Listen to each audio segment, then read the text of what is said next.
Hello everyone and welcome back to our channel. Today, we're going to dive into a timeless story that's more relevant now than ever.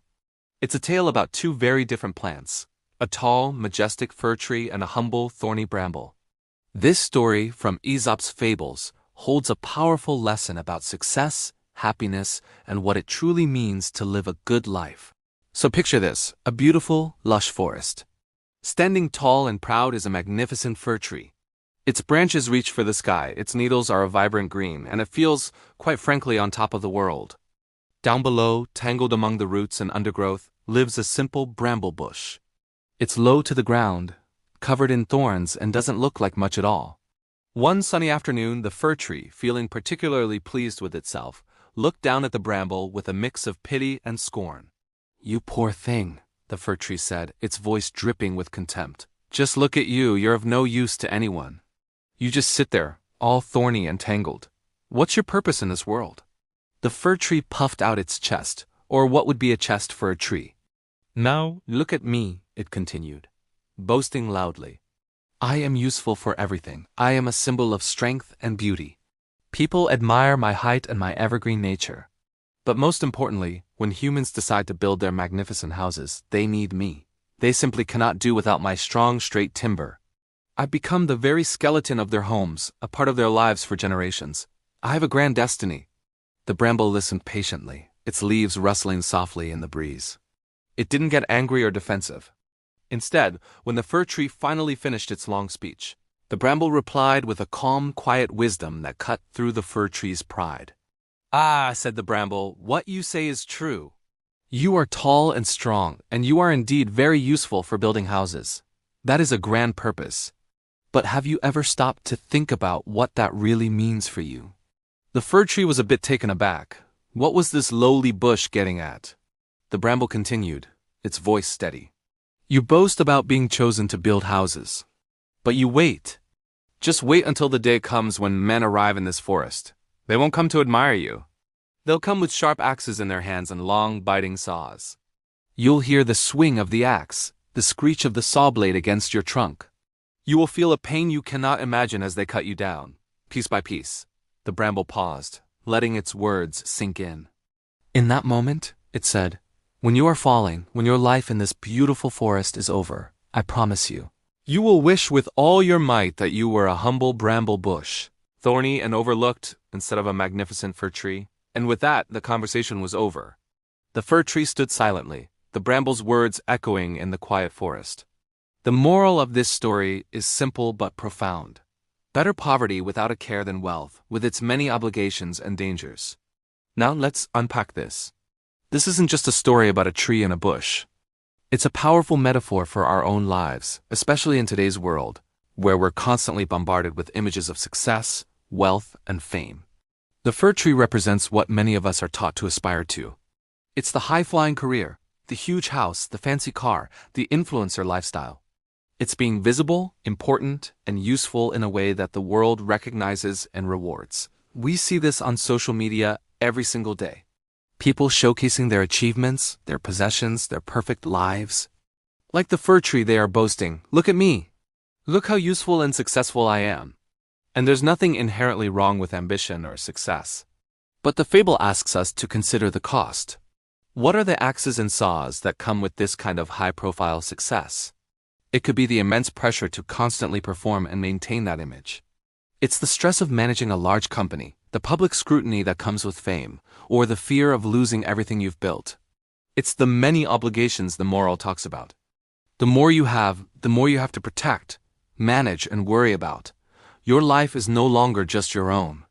It belongs to your responsibilities, your shareholders, your followers.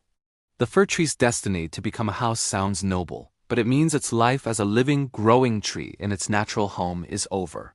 It's sacrificed for its utility. How many people do we know who have sacrificed their health, their relationships, or their personal happiness for a career that looks great on paper? They've been cut down by burnout, stress, and anxiety. Now let's look at the bramble. The bramble represents a different way of life. It's humble, it's not flashy, and by the fir tree's standards, it's useless. But is it really? The bramble lives a quiet, peaceful existence. It's not worried about being chosen or cut down. It's free from the burdens that weigh on the fir tree. It offers shelter to small animals, and its berries can provide food. Its use is more subtle, but its existence is secure and untroubled. The bramble represents the idea of poverty without a care. Now, this doesn't literally mean we should all aim to be poor. It's about a different kind of wealth, the wealth of peace of mind. It's about finding contentment in a simpler life, free from the anxieties of chasing external validation and status. It's about valuing your freedom and your well-being over a title or a bigger paycheck. Think about it. Who is truly freer? The CEO who works 80-hour weeks, constantly worried about the stock market and competitors, or the skilled craftsman who makes a decent living, loves his work, and has evenings and weekends free to spend with his family and hobbies? Who is happier? The celebrity who can't go to the grocery store without being photographed, or the anonymous person who can enjoy a simple walk in the park? The story challenges our definition of success. Is success about how high you can climb, or is it about how peacefully you can live? Is it about being useful to others in a grand visible way, or is it about simply being and finding joy in that existence? The bramble's wisdom lies in its perspective. It sees the full picture, not just the glorious beginning, but also the painful end. It understands that what looks like a prize might actually be a trap. This is a crucial lesson for all of us. When we see someone else's perfect life online or in the media, we're only seeing the tall, proud fir tree. We don't see the axes and saws waiting in the wings, the stress, the sacrifices, the sleepless nights. So how can we apply this to our lives? It starts with self-reflection. Ask yourself, what is my definition of a successful life? Is it my own definition, or is it one that's been handed to me by society, my family, or social media? Am I chasing a fir tree life because I genuinely want it, or because I feel like I'm supposed to? It also means practicing gratitude for the bramble aspects of our lives. The quiet moments, the simple pleasures, the freedom from overwhelming responsibility. Maybe your job isn't the most glamorous, but it gives you a great work-life balance. Maybe you don't live in a mansion, but your home is a place of peace and comfort. These are not signs of failure. They are sources of profound wealth. The story isn't telling us to give up on our dreams or to have no ambition. It's a call for balance and perspective. It's about pursuing our goals with an awareness of the potential costs. It's about ensuring that in our quest to become a mighty fir tree, we don't forget the simple, beautiful piece of being a bramble. Ultimately, the choice is ours. We can strive for the sky, accepting the risks that come with it, or we can choose to stay closer to the ground, embracing a life of quiet contentment. Neither path is inherently right or wrong, but the fable of the fir tree and the bramble urges us to choose with our eyes wide open, understanding the full story, not just the glamorous first chapter. It reminds us that sometimes the greatest treasures are not found in what we gain, but in the burdens we are free from. What do you think? Are you more of a fir tree or a bramble in your aspirations? Let me know in the comments below. I'd love to hear your perspective on this ancient but incredibly relevant piece of wisdom. Thanks so much for watching, and if you enjoyed this discussion, please give this video a like and subscribe for more stories that make you think. See you in the next one.